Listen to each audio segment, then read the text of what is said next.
JCDecaux et le digital dans le monde, c'est aujourd'hui plus de 12 000 écrans, versus 2000 fin 2008. Plus de 20 pays sont équipés dans le monde, avec 99% des écrans qui se trouvent dans des univers intérieurs. 87% de ces écrans sont dans l'univers des transports, donc les métros, les gares ou les aéroports. La stratégie de JCDecaux dans le monde, elle est sélective et premium. Sélective par le nombre d'emplacements. On va souhaiter toujours avoir les plus beaux emplacements avec une qualité d'exécution qui sera parfaite et qui permettra aux marques de communiquer de manière extrêmement qualitative. Deux grandes familles dans le digital et dans la façon de communiquer sur le digital. Les digital networks, donc les réseaux sur lesquels vont pouvoir communiquer les marques. On va jouer du coup sur la répétition, sur la mémorisation.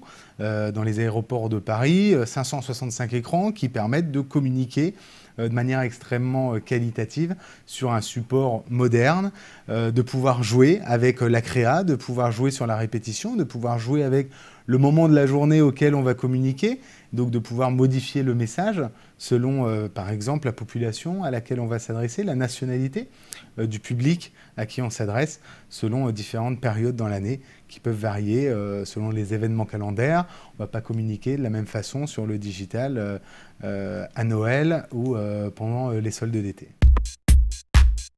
Ça permet aux marques de s'exprimer sur un nouveau média qui doit être considéré comme tel par les agences, par les créatifs, par les annonceurs aussi. C'est selon l'univers dans lequel on se trouve, que ce soit le métro, la gare ou l'outdoor, l'univers urbain. Il va falloir adapter la création et la manière dont on s'adresse aux consommateurs sur ce nouveau média.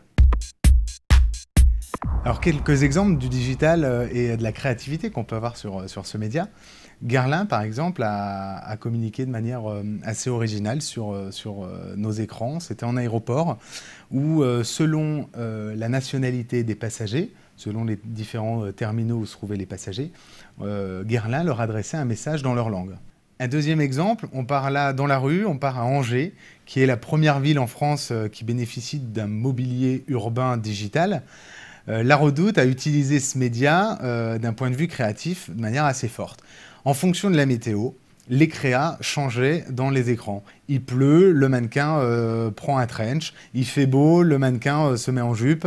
Elle prend un parapluie quand il pleut et elle s'habille différemment le soir quand il fait plus froid. Des capteurs météo nous ont permis de gérer ça de manière totalement automatisée et de faire vivre la création de manière différente en fonction des différents moments de la journée et de la semaine. Enfin, un dernier exemple, on part à l'international, dans la rue, c'est Samsung qui a permis de vivre une expérience assez extraordinaire en interpellant les gens dans leur quotidien sur du mobilier urbain. Un artiste était diffusé sur un écran digital et en live pouvait croquer les gens sur une tablette Samsung Galaxy Note. Ça interpellait, ça permettait de créer du contact avec la marque, de vivre une vraie expérience. Puis derrière, tout cela vivait sur les réseaux sociaux, puisque c'est aussi ce qu'on recherche avec le digital, de faire vivre au-delà du réel, de faire partir toutes ces opérations et toutes ces idées créatives sur les réseaux sociaux. Pour conclure, je dirais que rien n'est possible sans les créatifs.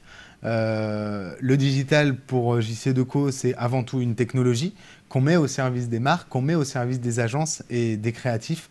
Et sans les créatifs, ce média va rester au stade où il est aujourd'hui.